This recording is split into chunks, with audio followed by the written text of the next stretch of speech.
ಚರ್ಚೆ ಆಗ್ತಿದೆ ಸರ್. ಒಂದ್ ಕಡೆ ಬೇಕು ಅಂತ ಸಿದ್ದರಾಮಯ್ಯ ಅವರ ಹೆಸರನ್ನ KRS ರಸ್ತೆ ಇದೆಯಲ್ಲ ಅದಕ್ಕೆ ಇಡಬೇಕು ಅಂತ ಹೇಳಿ ಚರ್ಚೆ ಆಗ್ತಿದೆ. ಒಂದ್ ಕಡೆ ಬೇಕು ಅಂತ, ಮತ್ತೊಂದ್ ಕಡೆ ಬೇಡ ಅಂತ ಹೇಳಿ ನಿಮ್ಮ ಒಲುವೆ.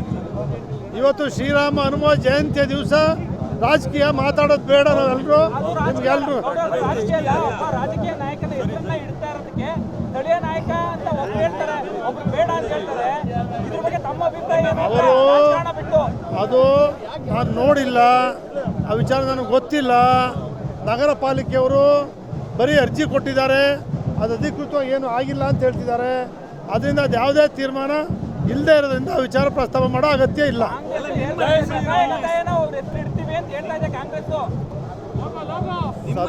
ನೋಡಿ, ಎಲ್ಲವೂ ಕೂಡ ಏನಾಗಿದೆ ಅಂತಕ್ಕಂಥದ್ದು ಈಗಾಗಲೇ ಅದಕ್ಕೆ ಲೋಕಸಭಾ ಸದಸ್ಯರು ಹೆಸರಿಟ್ಟಾಗೋಗಿದೆ ಅಂತಾರೆ. ಅದು ಹೆಸರಿಟ್ಟಾಗಿದೆಯಾ ಇಲ್ವಾ? ಅದೇನು ಆಗದೆ ಇದ್ದರೆ ಹೆಸರು ಇಡೋದ್ರಲ್ಲೇನು ತಪ್ಪಿಲ್ಲ. ಅದೇನು ಆಗದೆ ಇದ್ದರೆ ಮಹಾರಾಜರು ಹೆಸರಿಟ್ಟಿದ್ದೀವಿ ಅಂತ ಅವ್ರು ಹೇಳ್ತಾ ಇದ್ದಾರೆ ಕಾನೂನುಬದ್ಧವಾಗಿ. ಅದಾಗಿಲ್ಲ ಅಂದರೆ ಮುಖ್ಯಮಂತ್ರಿಗಳ ಹೆಸರಿಟ್ಟರೆ ಏನೂ ತಪ್ಪಿಲ್ಲ.